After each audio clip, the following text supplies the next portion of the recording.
여러분, 대출금리가 폭등. 야, 여러분 장난 아니에요. 이게 하루 지나면 금리가 올라간다고 이야기할 정도로 금리가 많이 올라가요. 하루 지나면 금리가 올라간다. 심지어 어떤 기사에는 보면요, 하루 지나면 금리가 0.2%포인트가 올라간다, 이렇게까지 쓰고 있습니다. 그만큼 금리가 지금 폭등하고 있다는 뜻이에요.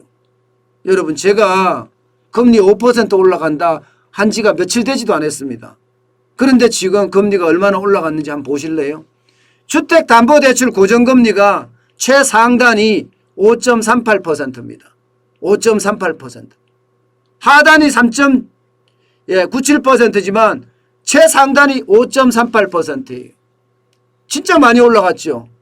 벌써 5%를 넘어서서 이대로 가면 6% 가겠다, 이런 생각까지 듭니다. 6%까지. 8월 말 기준으로 보세요. 8월 말 기준으로. 8월 말 기준으로 보면 4.48%입니다. 4.42%입니다. 상단이. 거의 1% 가까이 올랐죠. 거의 1%. 그러면 여러분 보세요. 9월, 10월 두 달 만에 1% 가까이 올랐다는 거예요. 1% 가까이. 야, 지금 금리가 진짜 대출금리가 폭등한다는 말이 맞아요. 여기다가 주택담보대출 변동금리는요, 4.81%입니다. 이것도 적지 않습니다. 8월 말만 하더라도 4.19%였거든요. 상단이. 상단이 이렇게까지 올라간다는 건 여러분 결국 지금 대출금리가 엄청 올라간다는 거예요. 더 웃긴 거는요, 신용대출도 상단이 4.68%라는 거예요. 8월 말은 4.17%인데. 게다가 여러분, 여기서 우리가 진짜 놀라운 것을 하나 볼 수가 있습니다. 도표에서 놀라운 것. 뭐냐? 신용대출 금리가 여러분 더 싸요. 4.68%로 주택담보대출 고정금리 5.38%보다 싸고요. 변동금리 4.81%보다 쌉니다. 아니, 신용대출이라는 게 담보도 없는데 일반적으로는 신용대출이 더 비싼 게 정상이거든요. 신용대출 금리가. 그래서 이거를 보면 참 문재인 정부가 시장을 다 망치는구나. 저는 이런 생각 참 많이 합니다. 이렇게 생각하면 여러분, 지금 우리 금리는 그 어느 때보다 어려워진다는 이야기입니다. 금리가 계속 대출금리가 폭등한다는 이야기예요. 상황이 굉장히 심각하죠. 저는 이거를 보면서 야, 대출금리가 저렇게 올라가도 괜찮을까? 저는 이런 생각을 해봅니다.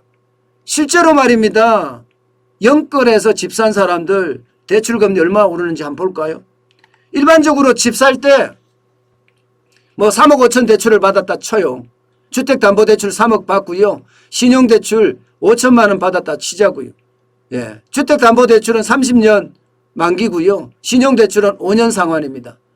원리금 균등했을 때 여러분 지금 얼마가 오르느냐? 금리를 3% 가정을 했을 때는 월 상환액이 216만 원이에요. 216만 원. 금리가 4% 가상을 했을 때는 월 상환액이 235만 원으로 늘어납니다. 235만 원으로. 그러면 연간 부담액이 얼마나 더 늘어나느냐? 이게 월간 4%가 되면 늘어나는 게 얼마입니까 이게? 적어도 15만 원 넘죠. 19만 원 정도 되네. 19만 원. 그러면 여러분 결국 말입니다. 연간 228만 원이 늘어난다. 5천만 원 연봉 받는 사람 같으면 이제 이자 부담이 월급의 절반이 또 날아가게 생겼어요. 월급의 절반이. 여러분 12개월의 월급을 받잖아요.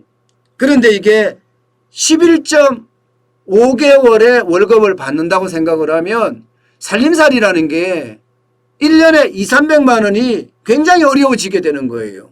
살림살이라는 게. 그렇게 되면 대출금리 1% 올랐을 때 그 충격은 실제로 크다 이렇게 이야기할 수가 있는 거겠죠. 1% 올랐을 때 말입니다. 저는 지금처럼 이렇게 오르면 금리 충격 충분히 올 수 있다고 봅니다. 금리 충격. 문제는 여러분 문제는 이겁니다. 은행채 5년물 금리가 계속 급등하고 있습니다.